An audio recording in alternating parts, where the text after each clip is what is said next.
Olá pessoal, o tema que nós vamos trabalhar essa semana é um pouco mais complicado e dificilzinho do que os temas que nós estávamos trabalhando até agora. É sobre os ciclos biogeoquímicos.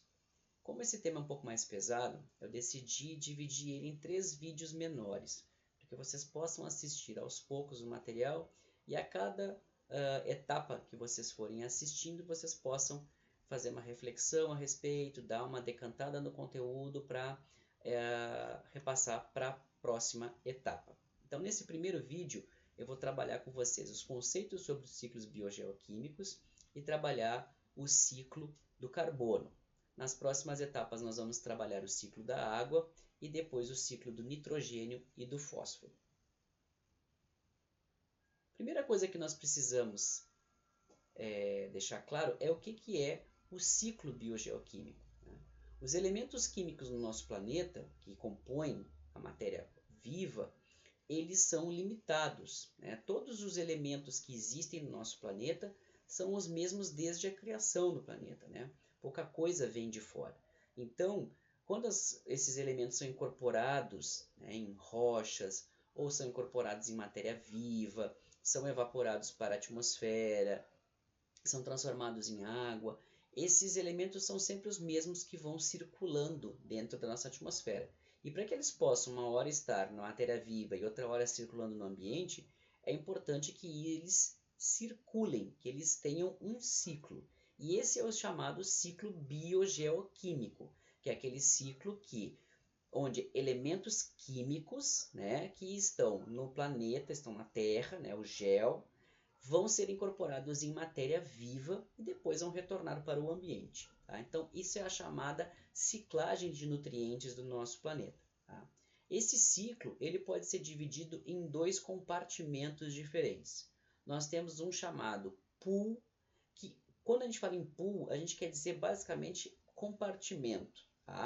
É um termo que é do inglês, mas que a gente não costuma traduzir muito quando está tratando dos ciclos biogeoquímicos, ou de concentrações de determinado elemento num ambiente, ou dentro de uma célula, ou dentro de uma organela. A gente costuma chamar de pool, esse termo no inglês mesmo. Então, quando a gente fala em ciclo biogeoquímico, a gente fala em um pool que é chamado de reservatório, que é o componente maior desse ciclo biogeoquímico. Então, é onde está a maior parte desse elemento, está dentro desse pool chamado de reservatório. Esse pool ele tem movimentos mais lentos, ou seja, a liberação do elemento desse pool ela ocorre de forma mais lenta, assim como a incorporação desse elemento químico nesse pool também é mais lenta, e ele não tem caráter biológico, ou seja, não passa pelas formas de vida biológicas, não passa pelos organismos esse sistema. Então seria, por exemplo, dos oceanos para dentro das rochas ou da atmosfera para os oceanos, sem com que haja passagem pelos seres vivos. Agora, o outro pool, que é chamado de lábio ou pool de ciclagem, ele vai corresponder exatamente o oposto. Ele vai ser a parcela menor, o pool menor, onde está a menor quantidade desse elemento no planeta, ela vai estar dentro desse pool, a menor quantidade desse elemento. Então, vamos dizer que um elemento tem 80% dele está dentro do pool reservatório, 20% está circulando no pool de ciclagem, vamos supor. Mas esse pool ele vai ser mais dinâmico e ele vai permitir as trocas nos elementos em ambos os sentidos, ou seja, da matéria biológica, do ambiente de onde sai esse elemento, para os seres que compõem esse elemento, e dos seres que compõem esse elemento novamente para o ambiente. Então, a dinâmica desse elemento de trocas entre a parte viva e não viva do ambiente é muito mais rápida do que acontece no pool reservatório. Os ciclos ainda podem ser divididos de 2 outras formas. Os chamados ciclos gasosos, onde o reservatório vai estar contido na atmosfera e na hidrosfera, e os ciclos que são os sedimentares, onde nós temos o reservatório na crosta terrestre, ou seja, os grandes reservatórios para esses elementos serão as rochas. Aqui mostrando para vocês basicamente uma tabela periódica para a gente ver a quantidade de elementos distintos que nós temos catalogados no nosso planeta, tá? Tanto elementos naturais quanto elementos produzidos pelo homem, tá? A quantidade é muito grande, nós já temos mais de 100 elementos catalogados até hoje. E observem que existem alguns desses elementos que estão circulados aqui, ó, né, com vermelho, verde e azul. O que são esses elementos que estão circulados aqui? Basicamente são os elementos chamados de essenciais, os elementos que sustentam a vida. Eles são em torno de 40. Todos os outros demais elementos, eles não são fundamentais para a vida, tá? Eles são elementos que existem na natureza, existem nas rochas, existem na atmosfera, mas que nós não utilizamos para as funções biológicas conhecidas de nenhum organismo vivo, tá? Alguns desses elementos eles são requeridos em grandes quantidades, como é o caso do carbono, do nitrogênio, do hidrogênio e do oxigênio, tá? Na natureza, o fluxo de energia que nós já discutimos, ele é unidirecional. A energia vem toda do Sol, né, para o nosso planeta, e ela vai ser unidirecional. Por quê? Os organismos produtores captam a energia que vem na forma física da irradiância que vem do Sol e transformam isso em energia química para o seu proveito e para ser passada para os outros organismos na teia alimentar. Então, os consumidores primários vão consumir essa energia produzida pelos produtores, os consumidores secundários vão consumir aquela energia que os consumidores primários conseguiram capturar e assim por diante. E essa energia que chega como um fluxo unidirecional lá do Sol para os produtores e para os consumidores e assim adiante na cadeia alimentar, ela vai guiar o ciclo das matérias. Então, a energia que chega no planeta ela é unidirecional, ela tem só uma direção, mas a energia que chega com uma única direção, ela é capaz de ser o motor que vai fazer com que a matéria circule pelo ambiente, tá? É importante salientar que a distribuição dos nutrientes na biosfera ela não vai ser homogênea, tá? Então nós vamos ter maior concentração de um elemento, por exemplo, na água, ou nós vamos ter maior concentração de um elemento na atmosfera, ou nós vamos ter maior concentração de um elemento no solo, ou então na camada mais superficial do solo, ou nas rochas, e assim por diante, tá? E uma outra coisa importante salientar é que os nutrientes vão se encontrar em formas distintas. Se nós imaginarmos, por exemplo, só o caso do carbono, ele vai se encontrar como carboidratos complexos na vegetação, por exemplo, ele vai se encontrar como CO2, monóxido de carbono, metano na atmosfera. Então ele vai ter várias formas distintas para ser encontrado, tá? E aí cada organismo vai poder absorver isso de uma forma diferente. Mesma coisa acontece com nitrogênio, com fósforo e todos os outros elementos. Os elementos que estão na forma disponível, eles vão se encontrar no chamado pool de ciclagem ativa ou pool lábio, tá? Então, se nós imaginarmos, por exemplo, o dióxido de carbono na atmosfera, ele está disponível para ser fixado, por exemplo, pelas plantas e pelas algas, a partir do processo de fotossíntese. Então, ele está disponível. Ele se encontra onde? No pool de ciclagem ativa. Então, o CO2 é uma forma disponível de dióxido de carbono e ele se encontra no pool de ciclagem ativa, que é a atmosfera para o ciclo do carbono. A maior parte dos elementos, entretanto, ele não vai estar prontamente disponível no pool de nutrientes. A maior parte dos elementos vai se encontrar nos depósitos do ciclo permanente, tá? do reservatório permanente, e não vai estar prontamente disponível. Ele precisa ser retirado em processos naturais, lentamente dos reservatórios mais permanentes, e aí colocado para os reservatórios de ciclagem ativa para ele poder passar por esse ciclo que inclui os seres vivos, tá? Quando, por exemplo, fazemos uma análise nutricional dos solos, nós vamos avaliar apenas os componentes minerais que estão presentes na solução do solo, que eles estão presentes em menor proporção se nós considerarmos o pool permanente, né? O pool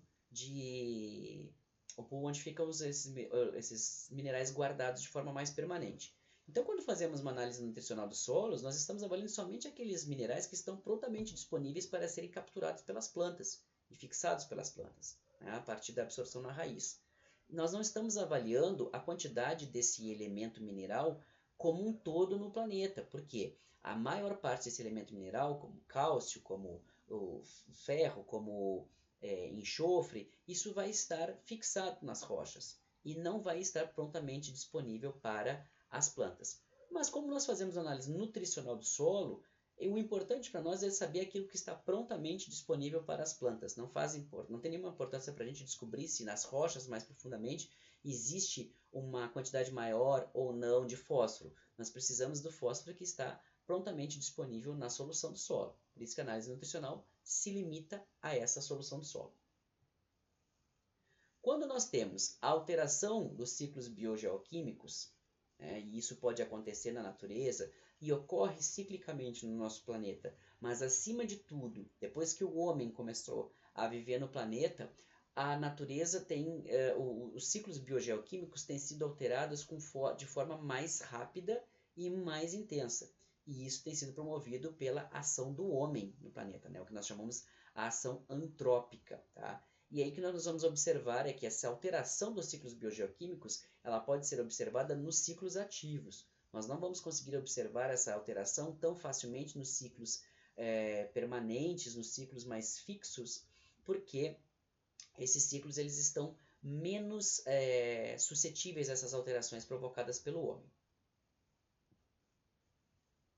Outra questão importante é que os ciclos chamados de gasosos, como é o ciclo da água e o ciclo do dióxido de carbono, o ciclo do carbono, eles são mais bem regulados do que os ciclos que ocorrem lá nas rochas, os chamados ciclos sedimentares. Por quê? Os reservatórios do ciclo chamado de gasoso, eles são os reservatórios de maior tamanho e são reservatórios muito dinâmicos. Tá? Então é mais fácil que uma pequena alteração que ocorra nesse ciclo seja mais facilmente mitigada do que uma alteração que ocorre em um ciclo sedimentar.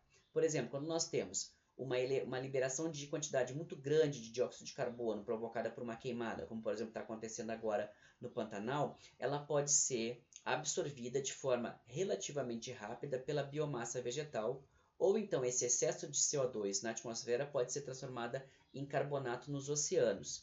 E isso pode ser realizado de forma relativamente rápida.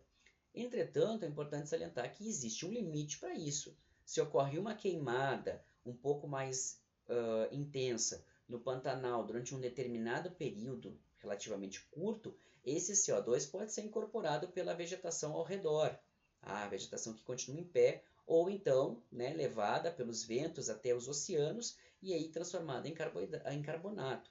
Mas existe um limite. Se a queimada for muito intensa e durar muito tempo, como o que tem acontecido no Pantanal e na Amazônia nesses últimos 2 anos, existe um limite e esse dióxido de carbono não vai conseguir ser incorporado a tempo, porque vai exigir o crescimento de vegetais, a incorporação pela fotossíntese, e não vai ser possível fazer toda essa incorporação. E aí nós vamos aumentar a quantidade de CO2 circulando na atmosfera e isso vai ter efeitos no planeta. Nos ciclos sedimentares, por sua vez, se ocorrer algum evento que, por exemplo, promove a liberação muito rápida de um nutriente mineral, o que vai acontecer é a perda desse elemento. Por quê? Não vai ter tempo de haver a fixação novamente desse elemento em nenhum dos dois pools, tanto no pool lábil quanto no pool permanente. Por quê? A velocidade que ocorre a sedimentação de nutrientes no pool permanente, ela é muito lenta. Tá? Então, a fixação, a sedimentação de rochas, a formação das rochas é um processo muito demorado. Então, quando existe uma exploração, por exemplo, de um determinado elemento mineral, com explosão e destruição de rochas e a liberação desses elementos na natureza, nós vamos ter, se isso acontece numa velocidade muito grande, muito intensa, uma quantidade muito grande, a reincorporação desses elementos nas rochas vai demorar muito tempo para acontecer. Então, aquilo que é liberado nesse fenômeno vai ser aproveitado pelo homem, aquilo que não é aproveitado vai ser perdido, vai ser lixiviado e não vai estar disponível tão cedo assim dentro dos ciclos de renovação dos elementos. Porque a velocidade com que esses elementos são fixados nos ciclos é muito mais devagar do que a velocidade que esses elementos são liberados. Tá? E isso vai ser muito preocupante quando a gente avalia, por exemplo, alterações antropogênicas, porque para haver liberação de um elemento mineral, de uma rocha, né, de forma natural, isso é muito devagar, isso é feito pelo processo erosivo de forma muito lenta. Agora, quando o homem vai lá e destrói essas rochas para conseguir liberar esses elementos minerais que estão lá dentro, isso acontece de forma muito rápida e muito intensa e em quantidade muito elevada. Então, aí nós não vamos ter uma recuperação desse ciclo de forma tão rápida, nós vamos ter um desequilíbrio muito preocupante nesse ciclo. Como já tinha comentado com vocês, os seres vivos e o homem incluído nesse necessitam basicamente de 40 elementos químicos para a sua nutrição e para a sua sobrevivência. Mas utiliza praticamente todos os elementos químicos que estão na tabela periódica, porque nós precisamos de outros elementos químicos. Nós não precisamos de cádmio, por exemplo, para a nossa nutrição. Cádmio, inclusive, é um elemento tóxico, um metal pesado. Mas nós precisamos de cádmio, por exemplo, para o funcionamento de baterias de celular. Então, nós, como organismos biológicos, não precisamos de mais de 40 elementos, mas utilizamos praticamente todos para o funcionamento da nossa sociedade atual. Tá? Então, a exploração desses elementos minerais, mesmo esses que nós não precisamos para a nossa nutrição, para a nossa sobrevivência básica, mas precisamos para equipamentos dos quais nós utilizamos, essa exploração acelera os ciclos biogeoquímicos e isso leva à imperfeição da regulação desse ciclo. Então, quando nós temos um determinado elemento, ele é liberado nos ciclos lábeis de forma lenta.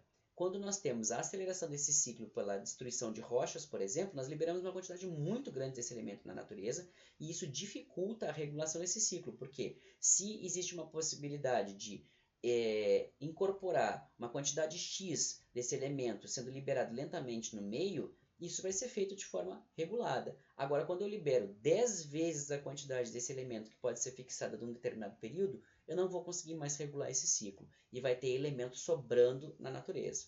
Um exemplo disso é, por exemplo, para fazer adubação fosfatada. Quando eu tenho a incorporação de adubo fosfatado numa cultura, por exemplo, eu não vou ter todo esse adubo sendo utilizado, esse fosfato sendo incorporado pela cultura que está em crescimento. Isso vai fazer com que parte desse fosfato seja percolado, lixiviado dentro dos solos e possa ser levado para corpos d'água ou para lençóis freáticos, e fazendo com que isso contamine corpos d'água. Tá? Então, aquilo que não vai ser rapidamente aproveitado pelos vegetais nessa cultura vai ser lixiviado e vai ser levado para contaminar corpos d'água e rios. E isso com um tempo transcorrido maior vai levar a prejuízos, porque pode alterar, por exemplo, a microbiota tanto desses corpos d'água quanto do solo. E aí, alterando a microbiota do solo, por exemplo, a gente pode ter como resultado o crescimento de espécies indesejadas nesse solo. Porque se nós temos uma microbiota em equilíbrio, as espécies elas vão competindo entre si e muitas vezes espécies indesejadas ficam sob controle, porque as espécies de interesse para a microbiota do solo, para que seja um solo de boa qualidade, elas proliferam. No momento em que eu mato essa microbiota de interesse por conta de uma contaminação excessiva com fosfato, eu posso permitir com que espécies indesejadas proliferem e isso pode prejudicar a minha cultura futuramente. Então, agora a gente vai começar a falar um pouquinho sobre o ciclo do carbono. Falando sobre o ciclo de carbono e de água, a gente tem que colocar aqui, do ponto de vista global, o ciclo do carbono e da água são os mais importantes para a humanidade. Tá? Eles são dois pools atmosféricos, tá? Então, como já tinha comentado, eles estão ligando a atmosfera com a hidrosfera, então eles são dois pools chamados de atmosféricos. Tá?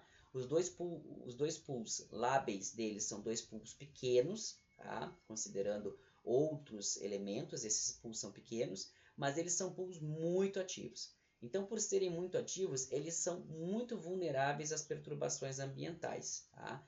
Então, isso é muito perigoso, porque como o ciclo ocorre de forma muito ativa, ele é um pool que pode estar suscetível a pequenas variações, por conta de pequenas perturbações, podem levar a uma variação muito grande do ciclo.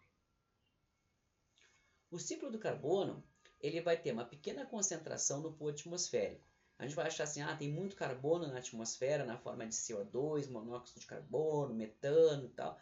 Na verdade, não. Nós temos uma concentração pequena de dióxido de carbono na nossa atmosfera, de monóxido de carbono também e de metano. E isso é importante porque são gases ligados ao efeito estufa.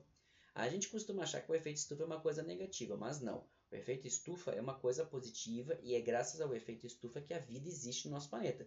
Porque caso contrário, nosso planeta seria um planeta frio e a vida não conseguiria se estabelecer aqui na Terra. Entretanto, o problema é que a gente precisa que essa concentração desses gases que estão ligados ao efeito estufa na atmosfera seja sempre essa concentração pequena, limitada, porque qualquer aumento desses gases na atmosfera leva a uma potencialização do efeito estufa, que é o quê? O aquecimento do nosso planeta. Tá? Então, a maior parte do carbono está presente nos oceanos e como depósito dos combustíveis fósseis, né? Petróleo, basicamente, gás natural, tudo isso são os grandes depósitos de carbono do nosso planeta, assim como os oceanos, na forma principalmente de carbonato. Tá? Agora, na atmosfera, que é o que nos preocupa, a quantidade é bem menor. O problema é que ela vem aumentando ao longo dos últimos anos. Tá?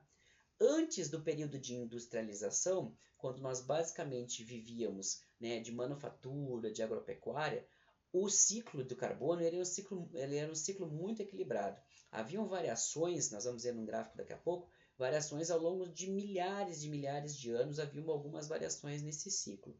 O problema é que com a industrialização, né, o surgimento de automóveis, indústrias e tal, esse ciclo começou a ser desequilibrado porque começou a se retirar combustível fóssil das grandes reservas de combustível fóssil que nós temos lá, de petróleo, gás natural, lá abaixo do solo, dos oceanos do nosso planeta, onde aquela quantidade enorme de carbono estava toda quietinha lá embaixo, e isso começou a ser queimado para gerar energia.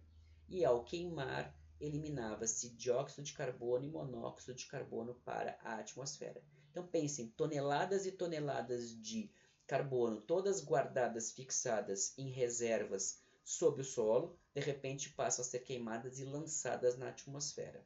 Aí é que se desequilibra o ciclo. Então, nesse momento, começou a haver a ação do homem com maior força, e aí o carbono começou a entrar de forma muito ativa na atmosfera, graças à queima dos combustíveis fósseis, que eu acabei de comentar, ao aumento da agropecuária pelo aumento da população, que começou justamente depois da Revolução Industrial, e pelo aumento do desmatamento e queimadas também, que foi necessário, né, para que houvesse a expansão de população, de lavouras para a alimentação dessa população e das cidades para onde essas pessoas tivessem local para viver. Então, tudo isso junto levou a um aumento muito acentuado da quantidade de carbono na atmosfera. E aí o ciclo ficou desregulado. Basicamente, o ciclo do carbono envolve esses elementos que estão aparecendo aqui. Ó. Aqui, o ciclo está falando basicamente no armazenamento de gigatoneladas de carbono por ano. No armazenamento de gigatoneladas de carbono. Então, esse gig aqui significa gigatoneladas de carbono. E aqui ele está falando no fluxo de gigatoneladas de carbono por ano dentro desse ciclo do carbono. Então, basicamente, a gente está observando que esse valor aqui ao lado é em gigatoneladas de carbono. Tá? Então, a gente observa que o fluxo tem carbono na atmosfera, grandes concentrações, 750 gigatoneladas de carbono na atmosfera. E aí a gente vai ter o quê? Ó? Fixação em diferentes tipos de vegetação, uma vegetação mais de climas temperados, enquanto uma vegetação aqui de climas mais tropicais. Tá? A quantidade de carbono que tem dentro dos solos, tá?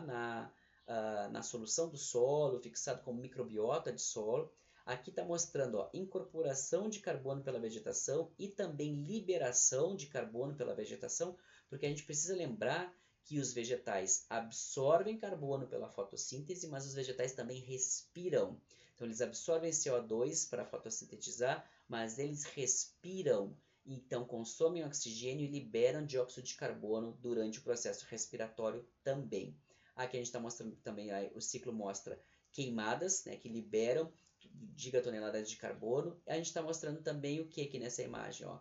A concentração de carbono que ocorre nos oceanos. Então, aqui nos oceanos nós vamos ter os oceanos profundos com grandes concentrações. Olha aqui, a quantidade de carbono que existe nos oceanos profundos na forma de carbonatos fixados lá no fundo dos oceanos é a maior parte da quantidade de carbono. Então, quando eu falei para vocês que o ciclo de carbono, esse aqui que é o chamado ciclo lábil do carbono, aqui na atmosfera, tem a menor quantidade de carbono, ó, 750 gigatoneladas de carbono. Enquanto no fundo dos oceanos, que é o chamado pool, reservatório do carbono, ele tem 38 mil gigatoneladas de carbono. Então, é muito maior a quantidade de carbono no fundo dos oceanos do que é na atmosfera. Tá? E isso aqui também vai ter a quantidade de carbono que está nos reservatórios de combustíveis fósseis. Tá?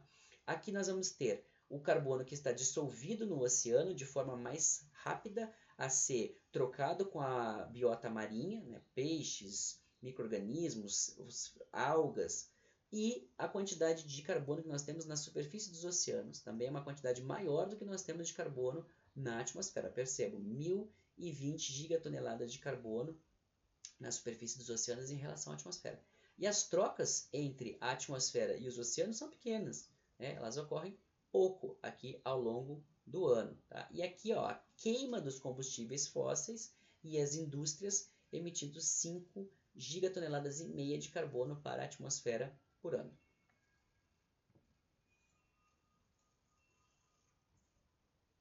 Então, aqui falando para vocês a respeito da questão da ciclagem de carbono e a alteração que o homem provocou no ciclo de carbono, um dos exemplos é a agricultura. Né? Então, falando aqui bem para a área de vocês, a agricultura vai promover uma perda líquida de dióxido de carbono. Tá? Isso acontece como?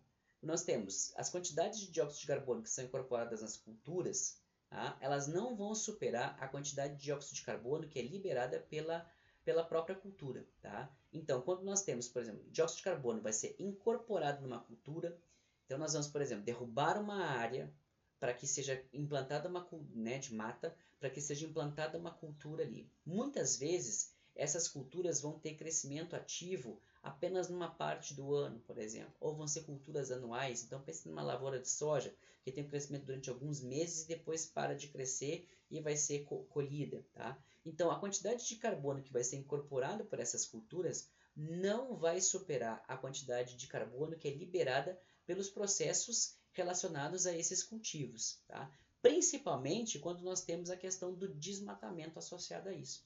Por quê? Se o desmatamento, que é a derrubada dessas árvores, for associado, por exemplo, com uma queimada imediata dessas vegetações, nós vamos ter um aumento expressivo da emissão de carbono para o ambiente. E isso ainda vai levar a uma dificuldade maior, que é a oxidação do componente úmico do solo. Tá? Então, a matéria orgânica do solo acaba sendo oxidada em grande proporção quando nós temos uma queimada na natureza. Tá? E isso vai ter um problema muito grande. Reduzindo o componente úmico do solo, eu vou ter o quê? Maior lixiviação. Tanto dos adubos que eu posso inserir, né, nessa cultura, quanto dos nutrientes que são ciclados naturalmente nesse ambiente. Tá? Então, eu não vou ter retenção desses nutrientes no meu ambiente, porque o humus que faz isso vai ter sido oxidado, a quantidade que ele está presente no solo vai diminuir muito, e aí eu aumento a lixiviação dos nutrientes. Isso faz com que minerais que são mais raros, que se encontram em menor concentração na solução do solo, eles reduzam mais ainda a concentração deles. E como eles têm uma taxa de liberação muito pequena na natureza, por isso mesmo são raros, eu vou ficar com uma quantidade desses minerais muito baixa na solução do solo.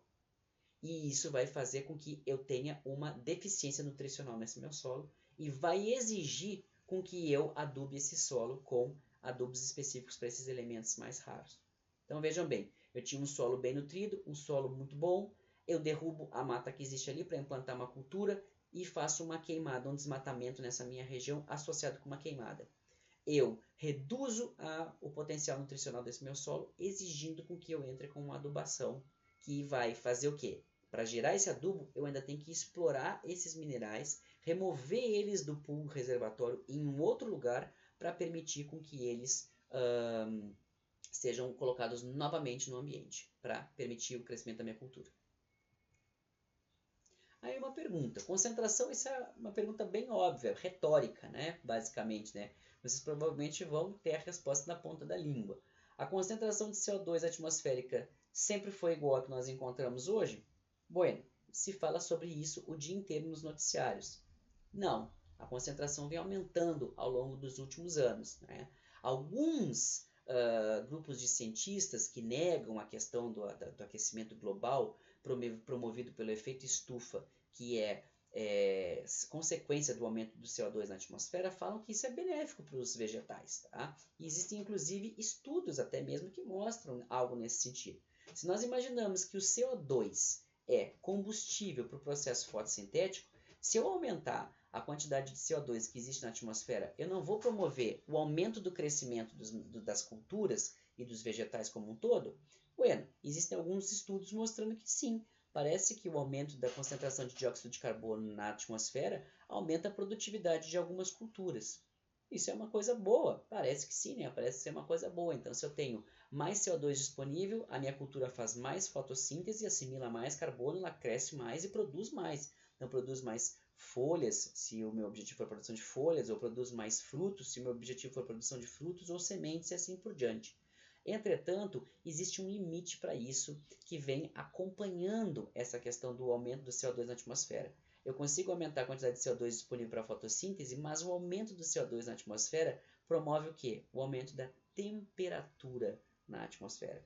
E o aumento da temperatura, por sua vez, limita o processo fotossintético. Então, eu tenho um aumento do CO2 na atmosfera, beneficiando a fotossíntese, porque aumenta a incorporação de CO2, porque eu tenho mais CO2 disponível na atmosfera, tá? Mas ao mesmo tempo, quando eu aumento o CO2, eu aumento a temperatura. E o aumento da temperatura prejudica a fotossíntese. Então, é uma faixinha muito estreita que o aumento de CO2 consegue ser benéfico para as plantas, porque a partir do momento em que o CO2 começa a aumentar a temperatura do planeta também, eu vou ter uma redução da fotossíntese, porque ela vai ser prejudicada por temperaturas maiores. Então, não há um benefício efetivo em se aumentar a concentração de CO2 na atmosfera para a maior produtividade das culturas. Só para mostrar para vocês aqui, a gente tem a história do dióxido de carbono na nossa atmosfera dos últimos 800 mil anos até a última medida que foi feita em janeiro de 2016. Observem que existe aqui a concentração em partes por milhão, oscilação o tempo todo, mas essas oscilações acontecem em intervalos, né, de 100 mil anos, 200 mil anos, né, entre um ano e outro. E aí nós observamos que essas oscilações elas são perfeitamente naturais. O problema é o que começa a acontecer aqui, ó. Na pré-era industrial, nós tínhamos em torno de 278 partes por milhão de dióxido de carbono na atmosfera. E esse valor é até antes da era industrial. Então, até ali nós tínhamos uma oscilação que estava sendo acompanhada por toda a nossa história do nosso planeta, né? Não passava muito de 300 partes por milhão. Então, antes da era industrial, 278 partes por milhão é o registrado. Tá? A partir da era industrial, nós começamos a observar aqui, ó, esta faixinha em laranja que vai subindo aqui. Ó. Porque a partir da era industrial, não houve mais decréscimo da quantidade de CO2 no ambiente, na atmosfera, e pelo contrário, parece que pegou um foguete e cresceu de forma exagerada em níveis muito acima do que haviam sido observados ao longo dos últimos 800 mil anos. Então observem, não tinha passado de 300, esse pico aqui chega até 300, mas não tinha passado disso. De repente, em janeiro de 1979, nós temos 336 partes por milhão. Alguns anos depois, em janeiro de 2016, nós já estamos em 403 partes por milhão. Um valor, né, muito acima do recorde encontrado, que era em torno de 300 partes por milhão. Então, se nós não dissermos que efetivamente nós estamos tendo um aumento da concentração de dióxido de carbono atmosférico proveniente da ação do homem no planeta, com esses dados aqui, fica impossível dizer que isso não está acontecendo. E qual que vai ser o grande problema relacionado a esse aumento que nós estamos vivendo do CO2 atmosférico? Como eu já tinha comentado para vocês, o efeito estufa. Então eu já tinha dito, o efeito estufa é positivo. Se não fossem esses gases que promovem o chamado efeito estufa, tá? Que é a possibilidade, como a imagem mostra aqui, ó, a radiação solar chega no nosso planeta, né, radiação infravermelha, que é calor, chega no nosso planeta e ela bateria aqui na superfície do planeta e seria refletida em grande parte novamente para o espaço. E nós teríamos uma superfície de planeta fria e a vida não poderia se estabelecer aqui no nosso planeta.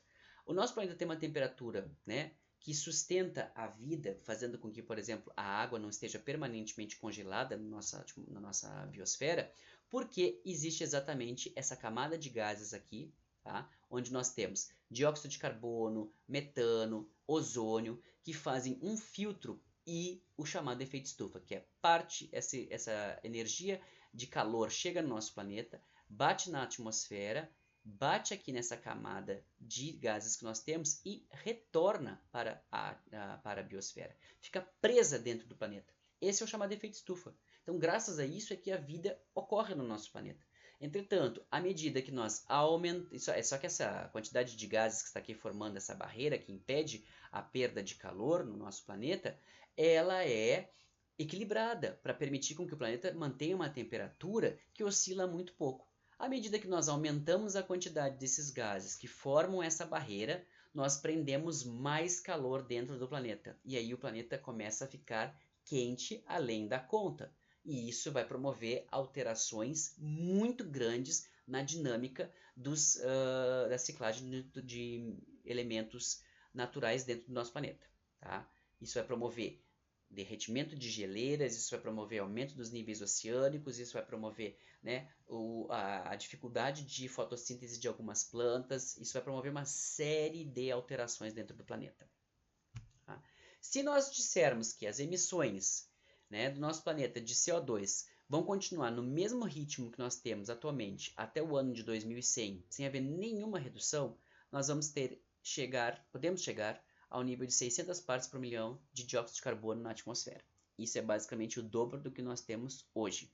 E esses níveis não são nada parecidos com o que nós temos há milhões de anos nas nossas medidas. Tá? Então, pelo menos há 1 milhão de anos, nós nunca passamos de 300 partes por milhão. Agora nós vamos chegar ao dobro disso. Tá? E isso, obviamente, vai acarretar algum efeito. O efeito vai ser o aumento da temperatura do planeta em vários graus, e que vai aumentar os níveis oceânicos e, obviamente, permitir com que ocorra extinção em massa de muitas espécies. Além disso, do dióxido de carbono existir no nosso planeta, nós ainda temos outras formas de carbono no nosso pool de carbono da atmosfera. São elas o monóxido de carbono e o metano. Tá? Tanto o monóxido de carbono quanto o metano vão ser formas distintas e que ocorrem em menor proporção na nossa atmosfera. Atualmente nós estamos com 400 partes por milhão de dióxido de carbono, enquanto nós temos de monóxido de carbono em torno de 0,1 partes por milhão e de metano nós temos 1,6 partes por milhão.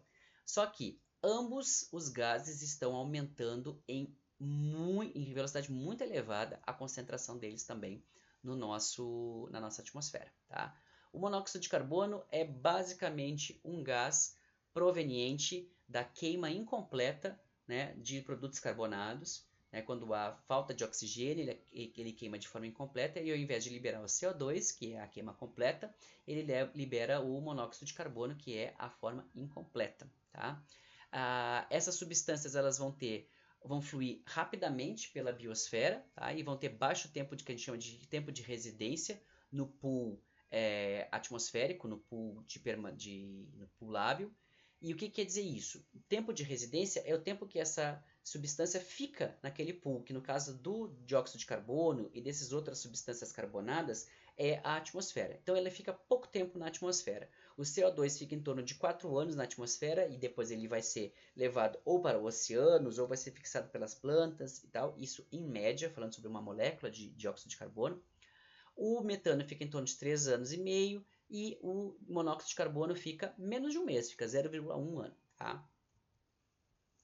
Como eu comentei, os compostos são resultantes da queima incompleta dos compostos carbonados. A presença do monóxido de carbono não é uma ameaça global. A princípio, apesar de estar aumentando muito, ele não se encontra em uma quantidade tão importante para dizer que vai causar efeitos, né, no nosso planeta a curto prazo. Mas em ambientes urbanos, onde nós temos o ar estagnado, né, por construções e nós temos muitos veículos circulando, indústrias, nós podemos ter concentrações de até 100 partes por milhão ou até mais do que isso do monóxido de carbono. E um indivíduo fumante, por exemplo, consome 400 partes por milhão de monóxido de carbono por dia. Aí isso é muito. Tá? Quais que são os problemas relacionados a isso? Problemas relacionados são: o monóxido de carbono pode reagir na atmosfera e se tornar dióxido de carbono, que é um elemento muito importante para o efeito estufa, ou também reagir na atmosfera e se transformar em ozônio, que também é outro gás que contribui, que é muito útil para a gente, mas que contribui também para o efeito estufa. E problemas de saúde, por quê? O monóxido de carbono compete lá na hemoglobina, né, pela ligação com o dióxido de carbono, né, e pela ligação com o oxigênio, perdão. Pegando o monóxido de carbono, ao invés de pegar oxigênio, o nosso corpo vai deixar de transportar oxigênio para as nossas células, e isso pode levar a problemas de saúde. Aí, a produção do metano já é algo que preocupa um pouco mais, porque existe uma regulação, existe uma importância muito grande na regulação do ciclo do carbono pela produção do metano. Tá?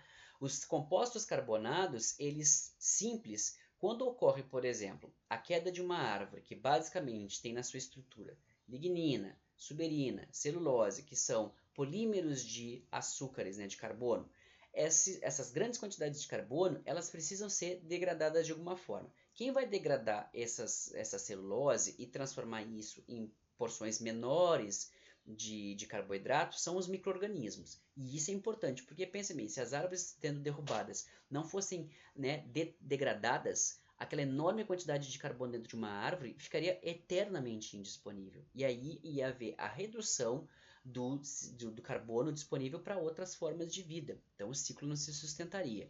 Então esse carbono é degradado para micro-organismos e as formas de carbono menores, que são os ácidos orgânicos, por exemplo, de 3, 4, 2 carbonos, eles não conseguem ser degradados pelos organismos que fazem respiração aeróbica. Então eles acabam sendo degradados na forma de por micro-organismos que fazem respiração anaeróbica, e esses micro-organismos vão fazer o quê? Como essa forma de carbono dos ácidos orgânicos são formas líquidas ou sólidas, né, dos compostos carbonados, quando esses ácidos orgânicos são degradados por esses micro-organismos, né, anaeróbicos, geralmente o que vai acontecer é o resultado da liberação do metano.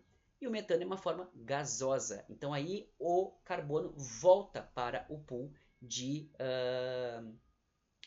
gases, né, da atmosfera. Lá ele vai sofrer reações químicas e pode ser transformado novamente em dióxido de carbono, e aí nós temos o ciclo reiniciando. Se isso não acontecesse, o ciclo de carbono seria desequilibrado, porque é necessário que seja um ciclo. Então precisa, de alguma forma, esse carbono que estava numa forma líquida ou sólida, que ele retorne para o ciclo numa forma gasosa. Tá? E isso geralmente vai acontecer aonde? Em pântanos e regiões inundáveis do planeta, porque é lá que ocorre a presença desses micro-organismos anaeróbicos que vão fazer a transformação dessas formas de carbono em metano. Então, por isso que pântanos e essas regiões inundáveis vão ser os grandes centros de formação de metano, para que esse metano vá para a atmosfera novamente e possa ser transformado em dióxido de carbono. Isso está tudo muito bem regulado, mas aí vem o homem e desregula isso, porque nós observamos que há um aumento, tá, nos últimos anos, aqui de 1984 para agora, um aumento progressivo da quantidade de metano no nosso planeta. Isso há 37 anos nós temos encontrado que as taxas de carbono na atmosfera saíram de 1.600 partes por bilhão, ou seja, 1,6 partes por milhão, como tinha, né, colocado no slide anterior, para 1.800 partes por bilhão. Então já está havendo um aumento expressivo do metano. E aí qual que é a questão? O metano é um gás que contribui muito para o efeito estufa. Então o metano é preocupante nesse momento porque ele tem uma colaboração mais efetiva para o efeito estufa ainda do que o dióxido de carbono. Tá? Por isso que o aumento do metano preocupa. Eu vou inclusive colocar o link para vocês de um artigo que fala exatamente sobre essas concentrações e principalmente o que no ano de 2020 foi emitido mais carbono, né, do que em todos os anos anteriores, né, que tem ocorrido essa medida. Cerca de 50 milhões de toneladas a mais de metano foram emitidas no ano de 2020 do que nos anos anteriores de 2019, 2018, 2017. De onde que vem tanto metano, então? Se esse ciclo é naturalmente regulado, estava tudo equilibrado, estava tudo muito bem, mas de repente esse ciclo está equilibrado, de onde está vindo esse monte de metano extra? Produção do gás natural, porque existe escapamento de metano na produção de gás natural. Então, quando as indústrias, né, que produzem o gás natural, o sistema de extração de gás natural não está bem regulado, não existe uma regulação sobre isso, pode ocorrer vazamentos desse gás natural durante a produção desse gás natural. E isso aí é uma das principais fontes de aumento do metano na atmosfera. A atividade agrícola também gera aumento do metano. Por quê? Queima de insumos gera metano e também pelos campos inundados. Algumas culturas, como por exemplo o arroz, feito, né, sob alagamento, criam um ambiente anaeróbico, onde nós vamos ter o desenvolvimento desses micro-organismos que vivem nesse tipo de ambiente e eles vão pegar os elementos carbonados que estão no solo e vão transformar isso, através do seu metabolismo, em metano. E o metano vai ser liberado dentro desses campos inundados para a atmosfera. A pecuária, a famosa pecuária, a polêmica da pecuária com o aumento do metano por conta dos gases da digestão dos ruminantes, que arrotam e peidam metano em quantidades enormes. Então, onde nós temos muitos rebanhos, nós vamos ter o aumento da quantidade de metano na atmosfera por conta da ação da digestão desses organismos, tá? E também os aterros sanitários e lixões, onde proliferam em abundância esses micro-organismos anaeróbicos que vão fazer a emissão do metano, porque tem lá grandes quantidades de carbono para serem degradados, transformam isso tudo em metano, lançam isso tudo para o ambiente. Ok?